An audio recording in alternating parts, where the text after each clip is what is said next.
Na sequência do Super Domingo, vamos voltar às origens da maçonaria. Algumas lendas afirmam que os maçons descendem dos cavaleiros templários. Outras dizem que nasceram dos habilidosos construtores das imensas catedrais erguidas na Idade Média. Como os maçons conseguiram reunir entre seus membros nobres, cientistas, pensadores e pessoas tão influentes? Será que a aura de mistério que cerca esta organização desde o seu primórdio foi o que conseguiu atrair tantos homens importantes? Vamos mergulhar no mundo ainda desconhecido para tentar entender o poder da maçonaria. Agora no Super Domingo do NetGeo. Onde há muita luz, as sombras são mais profundas. Goethe.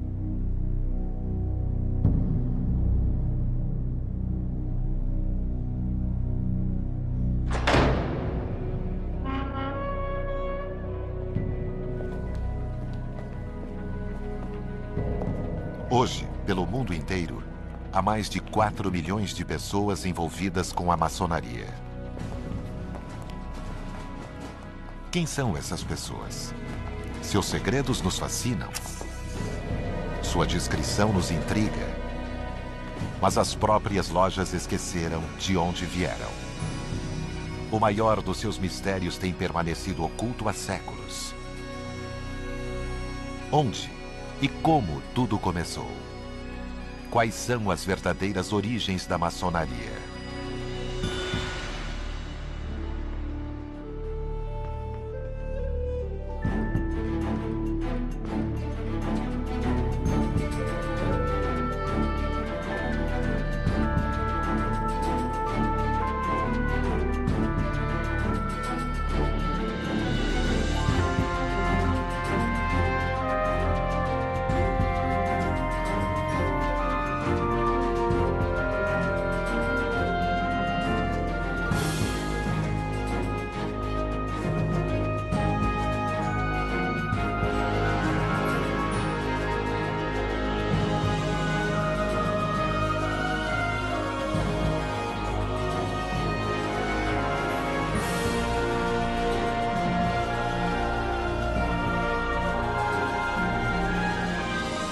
O poder da maçonaria.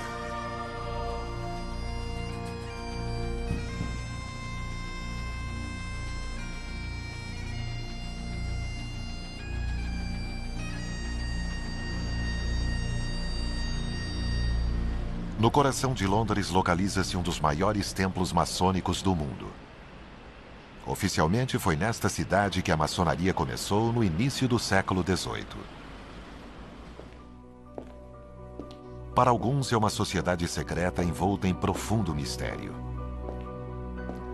Para outros é um grupo iniciático que promove a fraternidade entre os seres humanos. Mas para muitos, é uma rede de homens de negócios e conspiradores com interesses próprios. Os maçons cultivam o mistério, o que gera suspeita.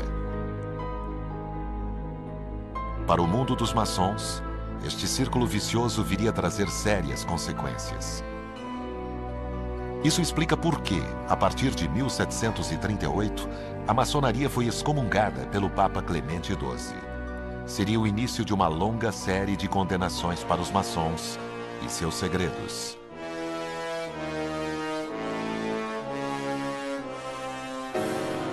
A maçonaria tornou-se inclusive um dos alvos preferidos dos nazistas, cuja propaganda utilizou em benefício próprio o já desgastado tema de uma conspiração judaico-maçônica que visava dominar o mundo.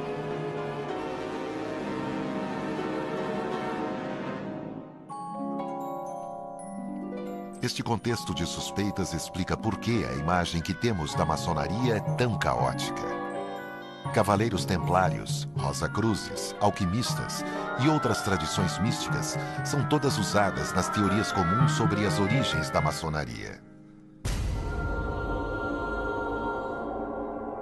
Mas onde está a verdade? Vamos abrir algumas portas. Muitos acreditam que os maçons são descendentes dos cavaleiros templários. Criada no século XII, a Ordem do Templo acompanhava os cruzados até Jerusalém. Mas depois da perda da Terra Sagrada, os Cavaleiros Templários foram acusados de todo tipo de crime pelo Papa e pelo rei da França. Finalmente, o rei Felipe o Belo mandou prender a todos e queimá-los vivos. Desde aquela época, segundo a lenda, existe um tesouro templário que ainda não foi descoberto.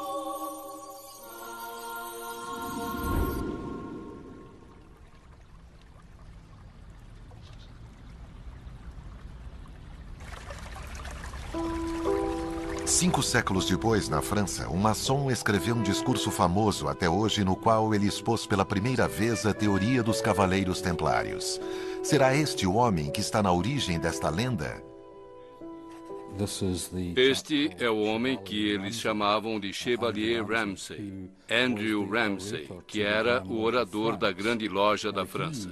E ele, por ser o orador, era responsável por preparar as palestras ministradas aos maçons. Chevalier Ramsay era escocês. Ele fugiu das guerras religiosas em seu país e buscou o exílio na França. E eis a nossa história real. Eles prometeram restaurar os templos. Em 1736, ele proferiu o discurso em uma loja de Paris, quando afirmou que os maçons são descendentes dos Cavaleiros Templários. Prometeram restaurar os templos dos cristãos na Terra Santa e juraram usar sua ciência e sua riqueza para retornar a arquitetura à sua função original. E ele explica que, durante as cruzadas, esses cavaleiros tinham duas coisas a fazer.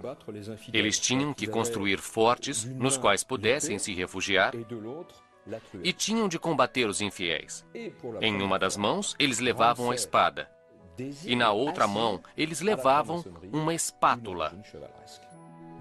A partir de então, nossas lojas adotaram o nome de Lojas de São João, em todos os países. O discurso de Ramsay sobreviveu por séculos e vai permanecer na mente das pessoas por muitos anos. Mas a história que ele contou existiu apenas em sua imaginação. Jamais foram encontradas quaisquer provas de uma filiação com os Cavaleiros Templários.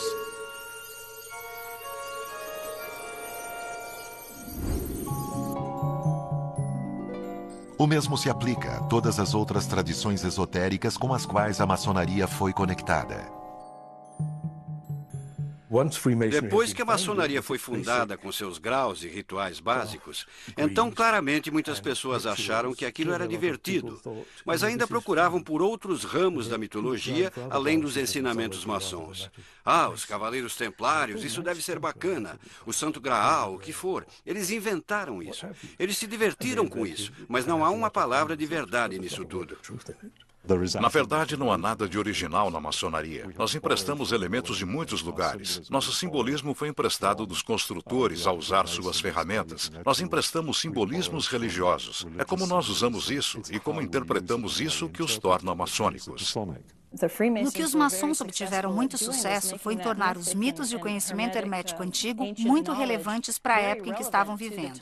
A era moderna do fim do século XVII, começo do século XVIII. Eles conseguiram reunir as duas coisas, a iluminação e o misticismo, e criar uma irmandade atraente para vários tipos de indivíduos.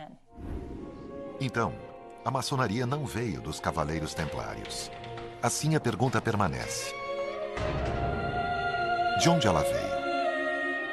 Ela se originou, como muitos gostariam, com o legado daqueles que construíram as catedrais? Existe um detalhe crucial que pende a favor desta teoria. As ferramentas simbólicas usadas pelos maçons, como o esquadro e o compasso, eram usadas pelos construtores das catedrais. Seriam os construtores da Idade Média os ancestrais dos maçons modernos? Se você fosse um construtor, os projetos de edifícios em pedras eram muito raros. Você precisaria viajar para trabalhar. Quando uma igreja era construída, eram necessários muitos operários e eles tinham de ir aonde estava o trabalho. Então os construtores costumavam viajar longas distâncias, não ficavam presos a uma vila ou cidade em particular. E isso parece ter dado a eles o sentimento peculiar de que eram um povo à parte. Estes construtores formaram uma corporação sólida. Durante muito tempo, eles mantiveram suas tradições e rituais próprios.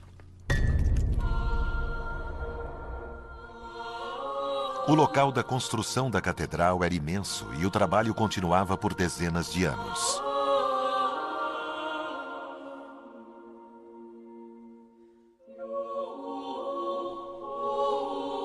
Na face norte do edifício, os construtores erguiam um abrigo de madeira, que permanecia no local até o fim do trabalho. Eles o chamavam de loja. Toda a atividade do local centralizava-se neste lugar. Era onde eles se abrigavam da chuva, faziam as refeições, descansavam ou preparavam o trabalho para o dia seguinte. Mas a loja não era apenas um local de descanso.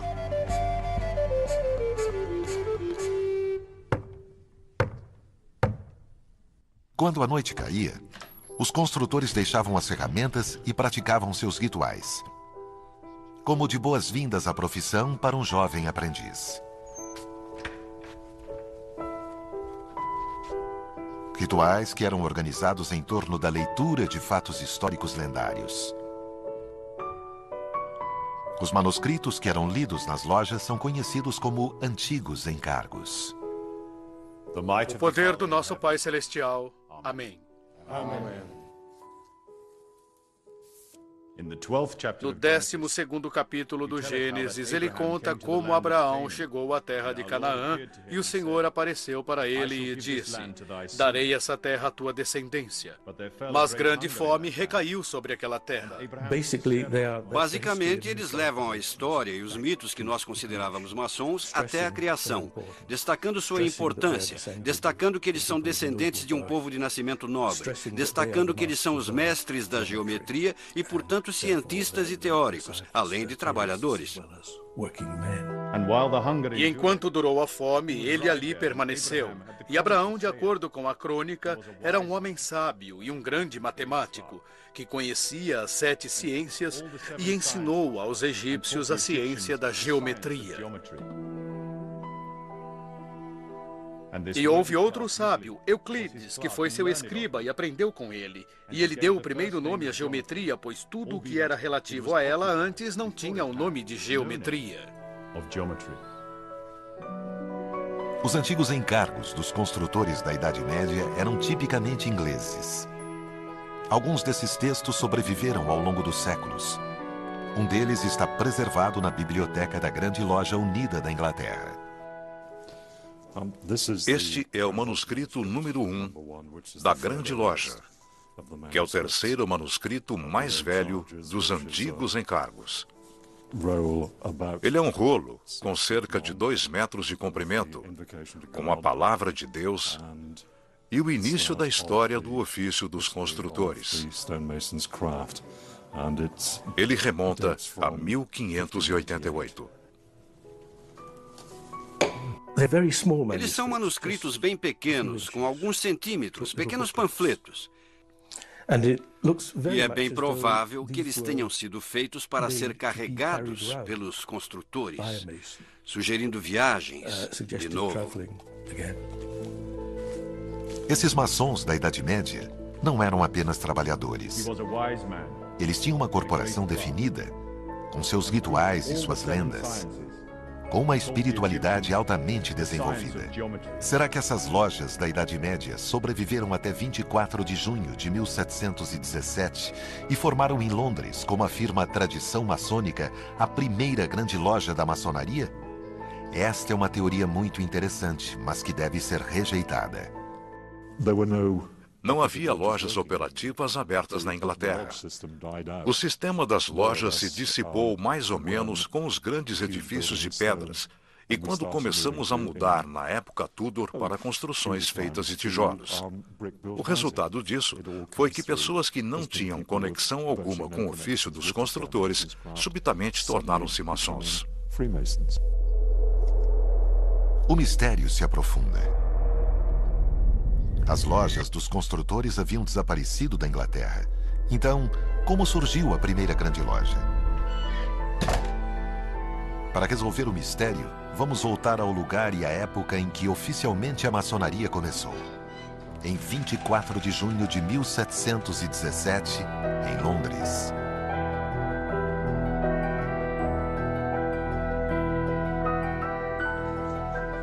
Naquela noite, na taverna Goose and Gridiron, 4 grupos de homens decidiram se reunir e criar juntos o que chamaram de Grande Loja.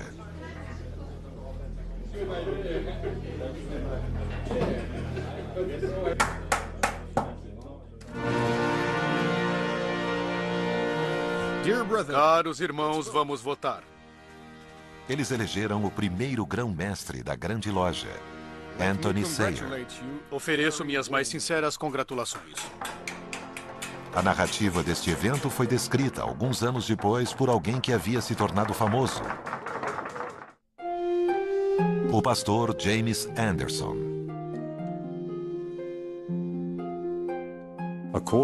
Apropriadamente no dia de São João Batista, no 3º ano do reinado de Jorge I, ano Domini 1717, a assembleia e festa de maçons livres e aceitos foi realizada na taverna chamada Goose and Gridiron. E o paradoxo é que essa reunião de 24 de junho de 1717 foi o evento de fundação, porque pela primeira vez uma grande loja foi criada e estabelecida como maçonaria organizada. É um evento sobre o qual não sabemos nada. Nenhum documento sobreviveu, exceto por uma narrativa que foi, talvez, parcialmente reconstituída por James Anderson, 20 anos depois. Para apreciação, junto aos representantes da loja, para poder constituir a primeira grande loja maçônica. Isso é problemático. Não há nada que comprove que essa reunião realmente aconteceu. Não há provas históricas do momento da fundação da maçonaria moderna.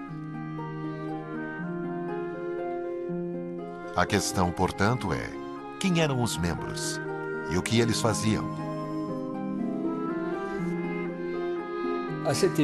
Naquela época, a Grande Loja de Londres reuniu pessoas de origem modesta, pequenos lojistas, comerciantes, artesãos, pessoas muito humildes. Enfim, o modelo que reproduziam era de uma fraternidade. A fraternidade é muito difundida na Europa desde o século XI. Na Idade Média, a vida era muito difícil. Não havia sistema de auxílio social. Não havia ninguém para ajudar os trabalhadores e suas famílias nas dificuldades. Essas pessoas, portanto, decidiram reunir dinheiro em um fundo comum e ajudar umas às outras. Em Londres, em 1717, as pequenas organizações chamadas lojas ainda tinham uma função de apoio mútuo.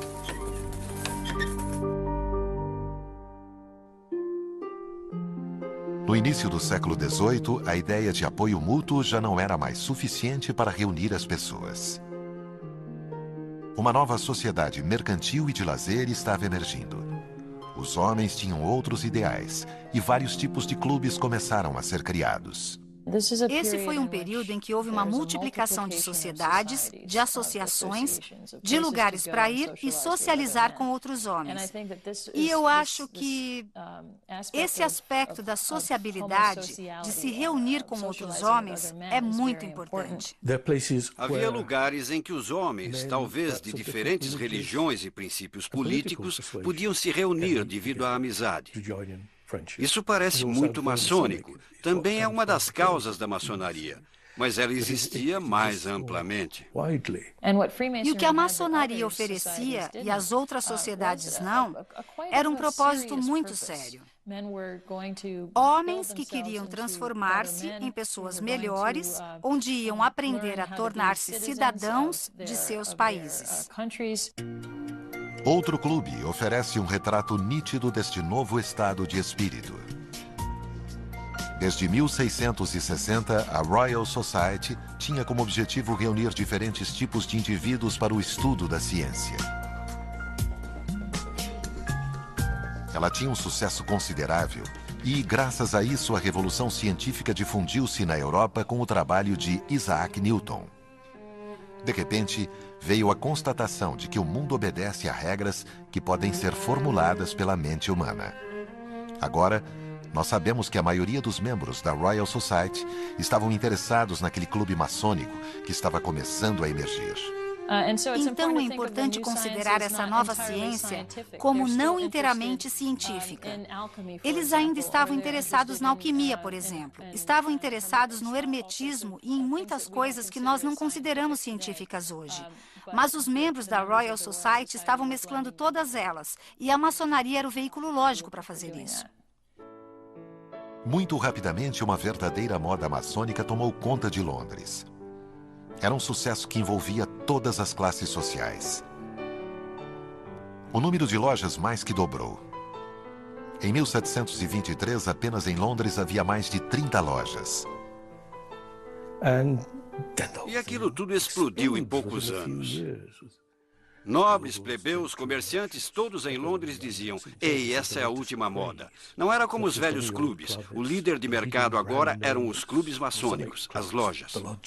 Uma das coisas que impressionava as pessoas era que elas não podiam escrever os rituais. Os rituais não podiam ser impressos. Era proibido publicar estes primeiros rituais. Entretanto, alguns registros sobreviveram. Os membros da loja sentavam-se em torno de uma mesa apoiada em cavaletes. Sobre o tablado, eles desenhavam aquilo que chamavam de loja. Havia 2 colunas e então acrescentavam outros símbolos e ferramentas. Só depois eles iniciavam a reunião da loja. Depois, os desenhos eram apagados e o jantar era servido. O imaginário associado aos rituais da maçonaria é comprovadamente muito poderoso e atraente. E reúne outros elementos importantes, como a música, como as vestes em si, o que acabava sendo interessante. Os primeiros maçons de origem modesta estavam para ser rapidamente substituídos. O efeito da moda começou a atrair pessoas com um perfil muito diferente. Os nobres e os cavalheiros começaram a fazer suas aparições. Sua entrada selou definitivamente o destino da instituição.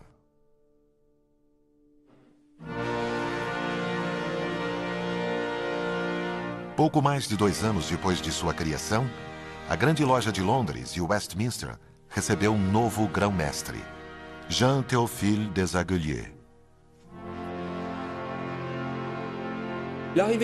A chegada de Desaguliers foi um evento considerável, que talvez não tenha sido percebido assim na época, mas que foi, na realidade, uma verdadeira revolução, porque Desaguliers não era um João Ninguém.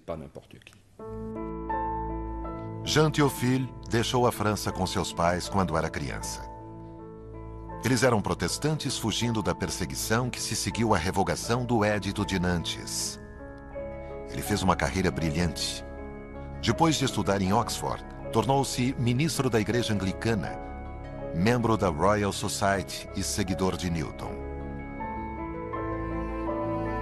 Por toda a vida, ele foi um cientista apaixonado e uma das forças motrizes da Revolução Newtoniana.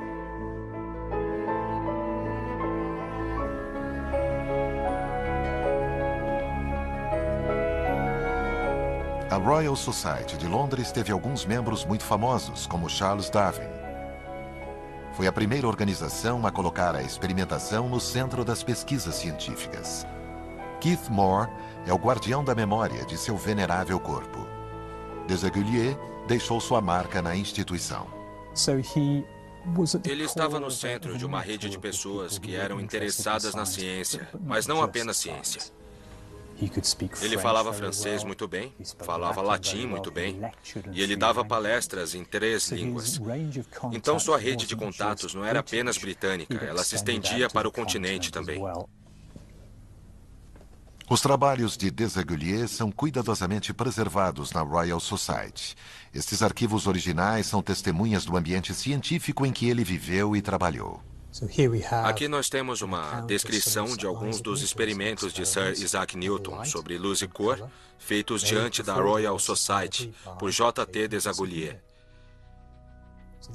Então, estes são os relatos de Desaguliers repetindo os experimentos de Newton. Aqui nós temos a luz branca fracionada em seus componentes: vermelho, laranja, amarelo, verde. E aqui, na ordem inversa. Muitos dos maiores cientistas desse período eram grandes colecionadores, o que custava, é claro, muito dinheiro. Ou no caso de Desaguliers, ele precisava de uma considerável quantia de dinheiro para pagar as experiências e equipamentos. E dizem que a casa dele era absolutamente repleta de equipamentos. E ele precisava disso para suas experiências, precisava disso para dar apoio às palestras públicas que ele ministrava. Ele foi um grande divulgador da ciência newtoniana, da filosofia newtoniana. Então, ele entrou para o clero para conseguir uma renda. A Royal Society o ajudava em termos de engenharia de projetos, e os círculos maçônicos também permitiam que ganhasse a vida através de patrocínios. Como muitos outros cientistas ou artistas da época, Desaguliers usava sim a maçonaria para contatos profissionais e lobby, a fim de obter os meios necessários para seus experimentos. Nos 2 anos seguintes, sob sua óbvia influência, uma classe social completamente nova entraria para a loja. Primeiro, alguns aristocratas e depois a nobreza, que frequentemente pertenciam à comunidade científica.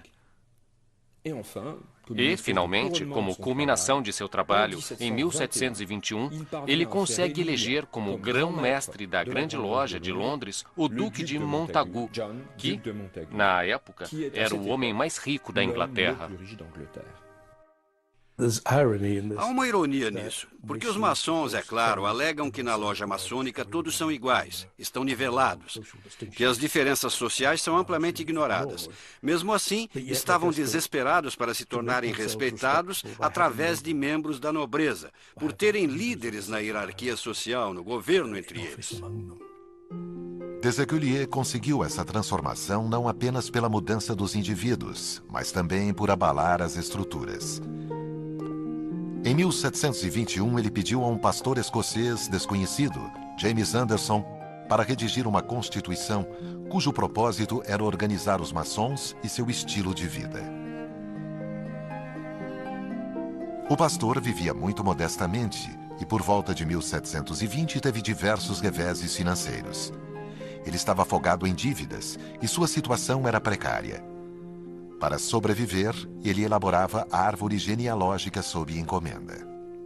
Nestas genealogias completamente inventadas, ele criava para seus clientes uma linhagem famosa e de prestígio. Pediram a ele para fazer a mesma coisa por um novo clube, a Grande Loja. Anderson não elaborou apenas as regras, mas também uma história para a instituição. No entanto, não eram as ideias de Anderson expressas ali, mas a dos líderes da nova Grande Loja, e em particular a de Jean-Théophile Desaguliers. Tudo o que ele escrevia era verificado por um comitê e depois aprovado antes da divulgação. Foi dessa maneira que nasceu a famosa Constituição de Anderson. Para corroborar seus relatos, Anderson mergulhou nas histórias dos construtores da Idade Média, incluindo, é claro, os notórios antigos encargos. Ele era um acadêmico da maçonaria, um dos primeiros acadêmicos da maçonaria, porque ele fez uma pesquisa nos antigos documentos e os interpretou para os seus contemporâneos. O que dali por diante passou a ser chamado de Constituição de Anderson. É provavelmente o texto mais fundamental produzido pela maçonaria. Eles tinham uma influência enorme. Ele foi traduzido em francês, alemão e italiano no início de 1730, quando a Grande Loja emergiu na Europa e no que viria a se tornar os Estados Unidos da América. Anderson viria a relacionar os membros do novo clube maçônico de Londres aos construtores da Idade Média. Inventou uma ligação com os construtores enquanto ainda alegava que os verdadeiros ancestrais dos maçons eram também os diversos líderes mundiais desde Adão. Esta mentira foi de fato política. Dessa maneira, ele criou legitimidade para os novos líderes da loja, que também eram da classe dominante da sociedade inglesa. Esse trabalho de Anderson foi muito importante para estabelecer a autoridade moral dessa nova organização. Se você pudesse entrar para um clube que foi aberto na semana passada, ou se tivesse a opção de entrar para um clube que foi iniciado há 1000 anos ou há 2000 anos, qual deles você escolheria? A tendência natural é escolher o mais antigo e não o mais novo. Com os regulamentos do Livro das Constituições, podemos ver um padrão emergindo, no qual Londres é o centro, e expande-se para fora, atraindo as outras lojas, abrindo lojas, deliberadamente estabelecendo lojas, sob uma estrutura centralizada, com um certo grau de controle envolvido em tudo.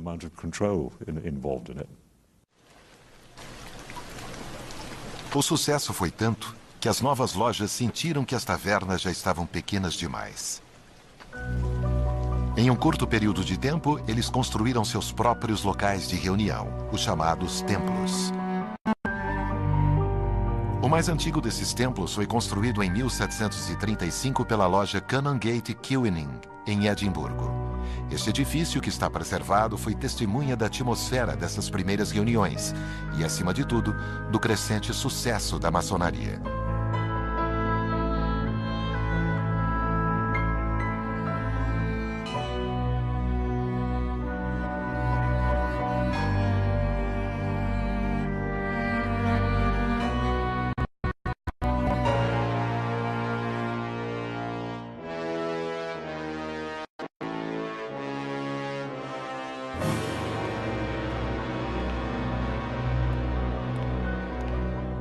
As mentes por trás deste sucesso foram um pastor escocês e o filho de um refugiado francês.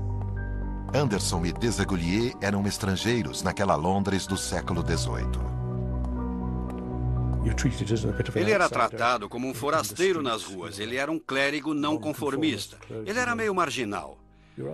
A loja maçônica oferecia um espaço no qual ele era totalmente aceito como Desaguliers, tendo passado pela perseguição religiosa, pode ter sido atraído pela ideia da maçonaria de tolerância e respeito das pessoas entrando. Há uma frase ótima no primeiro encargo maçônico de Anderson sobre a maçonaria ser o centro de união que reúne todos aqueles que, de outra forma, teriam mantido uma distância perpétua. A Inglaterra e a Escócia foram unidas em um único reino. Depois de anos de guerra civil, de caos político e religioso, parecia que uma paz precária era possível. No entanto, os escoceses não eram muito apreciados na Inglaterra na época. Por que então Desaguliers escolheria um escocês para elaborar a Constituição? A explicação está talvez numa viagem profissional que Desaguliers fizera à Escócia alguns meses antes. Em Edimburgo, ele entrou em contato com uma instituição misteriosa. A loja Mary Chapel. Seria uma loja maçônica, aquelas de Londres? De qualquer forma, Desaguliers descobriu-se em um lugar cuja construção usava símbolos maçônicos que eram conhecidos dele. Acima de tudo, parecia mais antigo do que qualquer uma das lojas inglesas. A loja Mary Chapel ainda existe e tem atas de suas reuniões de muitos séculos atrás. Excepcionalmente, Evan Rutherford e Joseph MacArthur, ambos membros dessa loja, concordaram em permitir a filmagem pela primeira vez do relatório original que narra a visita de Desaguliers há 300 anos. Nesse dia, o Dr. Jean Théophile Desaguliers, membro da Royal Society e capelão ordenado de Sua Graça James, o Duque de Chandois, antigo grão-mestre e grão-mestre das lojas maçônicas da Inglaterra, estando na cidade e desejoso de encontrar-se com o guardião e com os mestres maçons de Edimburgo, foi devidamente autorizado.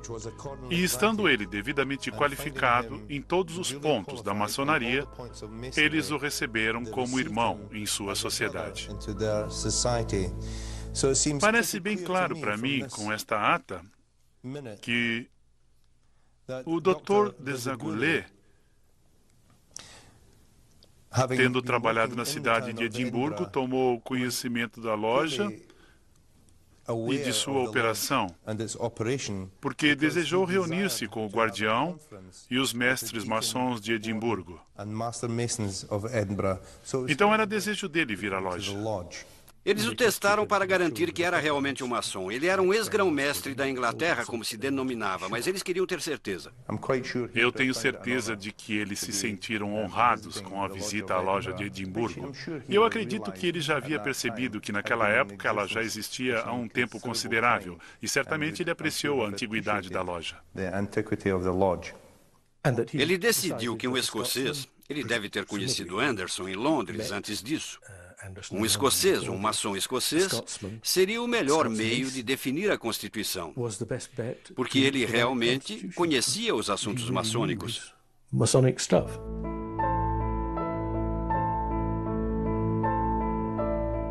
As circunstâncias sob as quais a maçonaria surgiu oficialmente em Londres ficaram mais claras.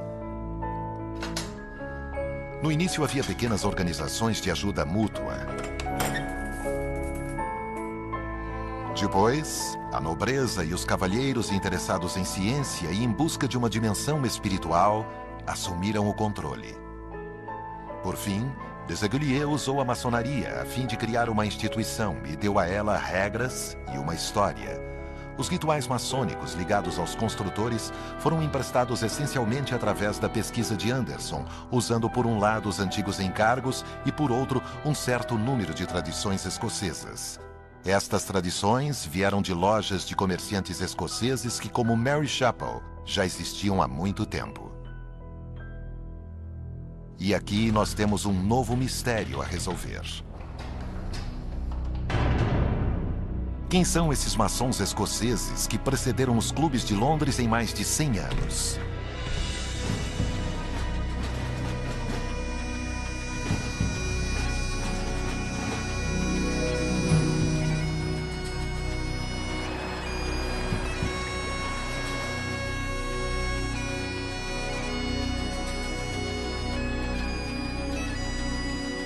A fim de entender a chave das verdadeiras origens da maçonaria, a chave escocesa, nós precisamos recorrer a David Stevenson.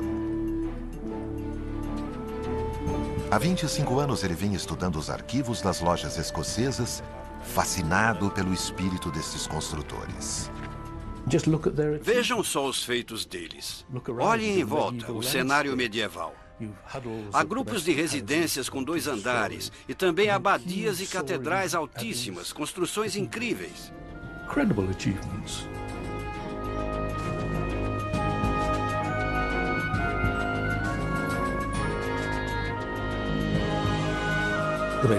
Os maçons dizem: nós somos os verdadeiros arquitetos.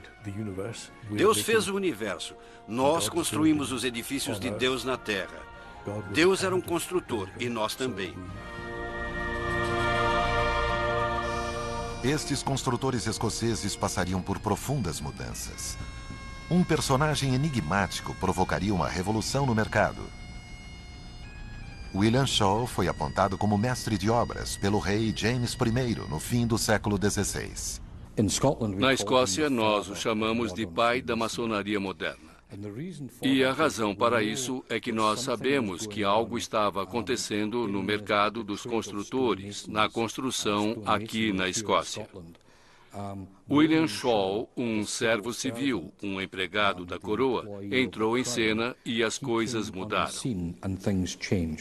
E William Shaw levava seu trabalho muito a sério. Ele reorganizou completamente as lojas escocesas que até então eram completamente desreguladas. E, para fazer isso, em cerca de 2 anos, ele escreveu 2 textos fundamentais que nós chamamos de Estatutos de Shaw. Os Estatutos de Shaw são 2 textos jurídicos aprovados em 1598 e 1599 pela Coroa da Escócia. Pela primeira vez, estes textos organizaram os maçons escoceses em entidades chamadas lojas e os submeteram a obrigações administrativas. Em Edimburgo, William Shaw confere à loja Mary Chapel o título de loja mais antiga do país.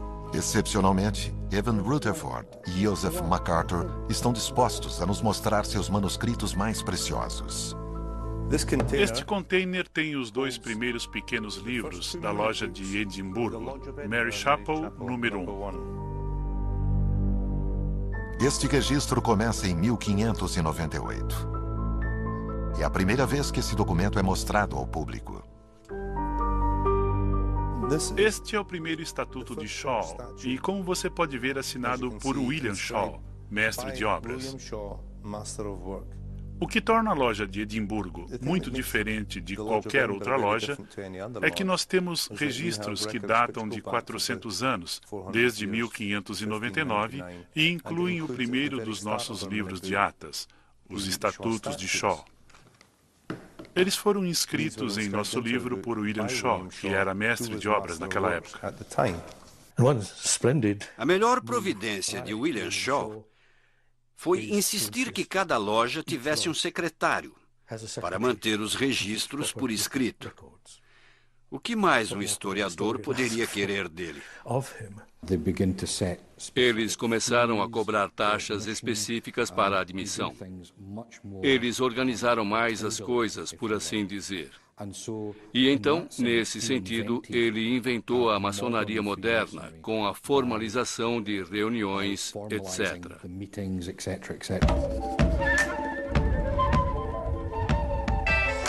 Quem vê de longe pode não gostar.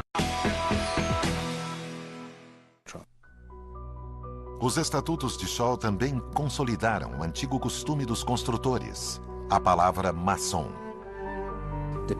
Dependendo de onde você estava, que nível alcançou, que estudos já fez, você receberia uma certa palavra ou um certo aperto de mão. Segundo os Estatutos de Shaw, era costume nas lojas escocesas da época, um mestre maçom não tinha o direito de dar trabalho para um trabalhador que pedisse por ele, a menos que o maçom desse a ele a chave correta, que era o código maçom. E por fim, há uma outra coisa intrigante nestes estatutos. Algumas palavras carregadas de significado e história, envoltas em um tipo especial de espiritualidade, a arte da memória. Ele estava imaginando um meio pelo qual os construtores preservariam seus segredos. Ele sabia que eles eram analfabetos, que não sabiam ler e escrever. Então, ele disse, durante o ano, vocês precisam memorizar uma coisa. E todos os anos serão testados na sua capacidade de repetir isso na loja diante de todos os outros. É claro que é uma surpresa encontrar não apenas uma alusão, mas uma referência muito clara à arte da memória em um texto que deveria regular o trabalho nas lojas maçônicas operativas. Porque é óbvio que, com a arte da memória, é uma tradição extremamente antiga, uma tradição intelectual que, de repente, aparece. A arte da memória é uma técnica de memorização muito antiga.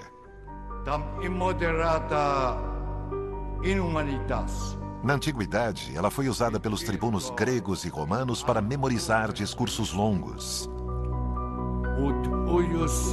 A originalidade desse método é que ele é baseado inteiramente na imaginação.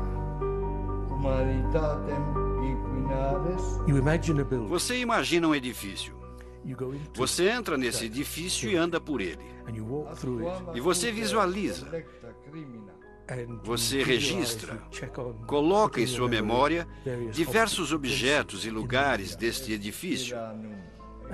E conforme você caminha e percorre o edifício, fazendo suas definições, você liga uma ideia sobre a qual quer falar a cada lugar na ordem certa.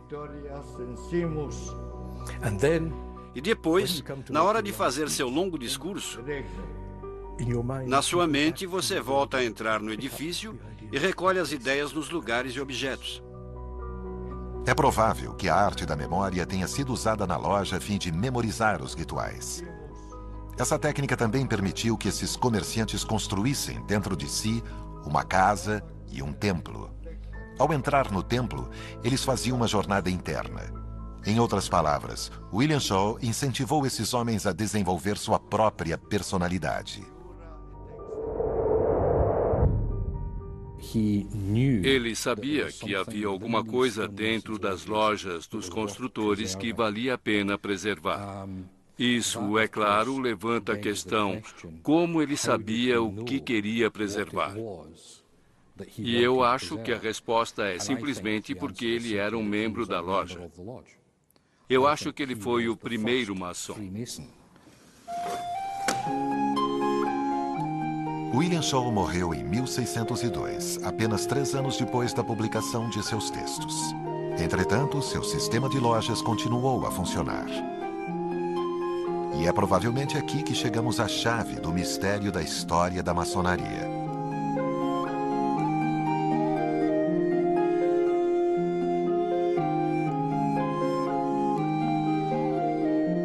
Um novo fenômeno iria ocorrer, sem dúvida. As lojas dos construtores iriam aceitar em seu meio, de tempos em tempos, homens que não eram do ramo. Estes recém-chegados ficariam conhecidos como cavalheiros maçons. Os primeiros a entrar para estas lojas eram aristocratas que trabalhavam para o governo e que eram responsáveis pela construção de diversos palácios reais e castelos, coisas desse tipo. Então, havia uma conexão entre os construtores e estes aristocratas, uma conexão de trabalho. Eles chegavam, eram iniciados e era a última vez que a loja os via. Eles não queriam participar da organização social, só estavam intrigados por seus segredos e pelos rituais. O papel dos cavalheiros maçons na história da maçonaria foi essencial. Um desses cavalheiros maçons ilustra perfeitamente o estado de espírito destes homens. Sir Robert Moray, iniciado, por ironia da história, na loja Mary Chapel. Ele era general contramestre do enfraquecido exército escocês perto de Newcastle, e diversos membros da loja de Edimburgo estavam claramente envolvidos com o exército. Então o admitiram como membro da loja. O rei disse sobre Robert Moray que ele era um homem que tinha uma igreja própria. Ele era seu próprio chefe, com suas crenças próprias.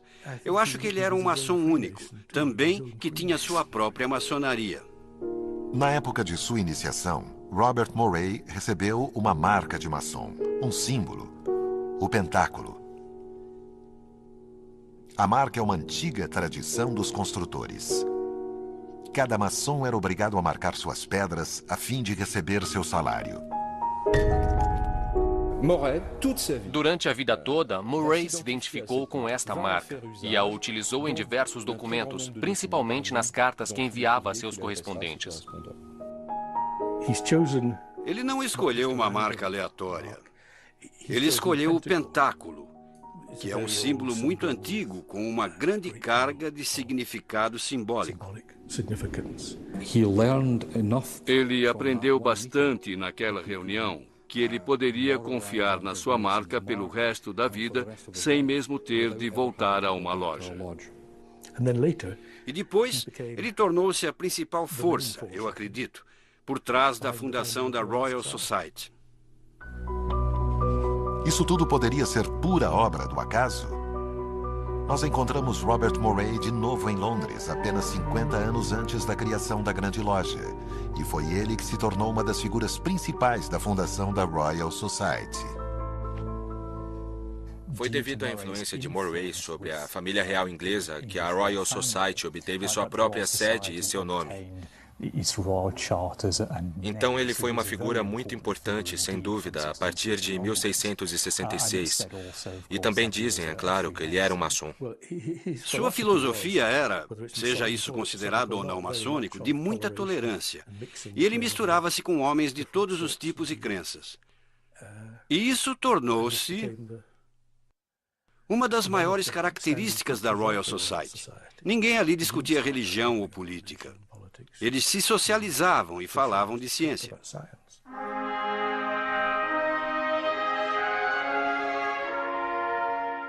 Houve outros Robert Morays, outros cavaleiros maçons que foram iniciados nas lojas escocesas.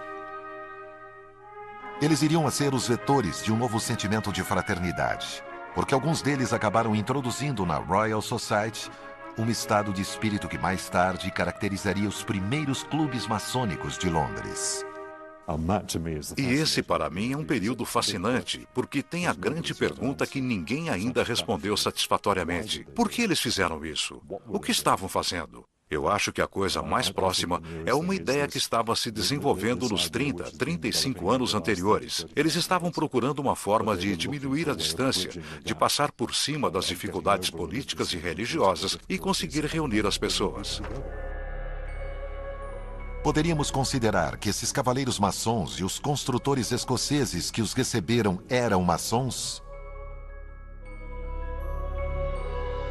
A maçonaria foi inventada pelos escoceses no século XVI ou pelos londrinos em 1717? Os escoceses acreditam que ela começou lá. Os ingleses acreditam que começou na Inglaterra. A questão são palavras absurdas como operativa e especulativa, sendo aplicadas à maçonaria. E a hipótese é que apenas a forma especulativa poderia ser válida, que só se pode ver o que está surgindo a partir do momento em que a grande loja foi estabelecida. É uma questão de definição. Depois que surgiram lojas com iniciações maçônicas, com homens que não eram construtores dentro delas, isso parece maçonaria para mim. Houve um tempo, no fim do século XVII, em que havia maçons antes mesmo de haver lojas. E, provavelmente, antes de alguém falar em maçonaria. E eis a nossa história real. Eles prometeram restaurar os templos dos cristãos. As relações interpessoais, longe das vicissitudes das guerras e conflitos, favoreceram o aparecimento de um novo elo, a fraternidade. O simbolismo da maçonaria por acidente histórico serviu como a base sobre a qual foi transplantada a necessidade de contato humano sem qualquer rótulo específico. Esta é uma necessidade humana que sempre fez parte da história do homem.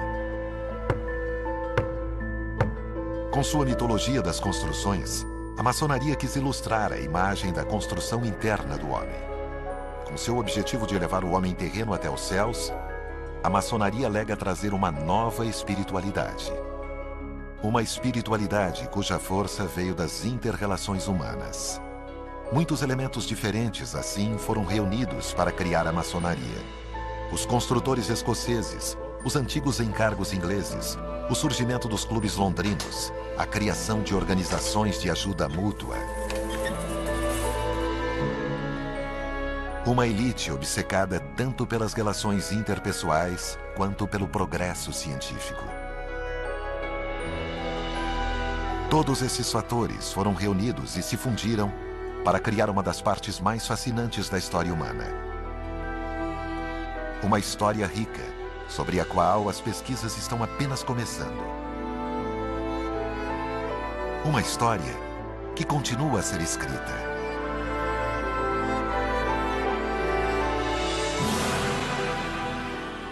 Versão Marshmallow São Paulo. Na sequência do Super Domingo, vamos conhecer histórias inacreditáveis de pessoas capazes de chegar a extremos para provar sua fé. Até onde você iria para testar sua fé? Um homem ataca a si próprio com uma espada afiada. E dezenas de crentes enfiam no rosto o que quer que tenham nas mãos. Os fiéis de uma igreja lidam com cobras mortais e bebem seu veneno, sabendo que podem morrer a qualquer momento.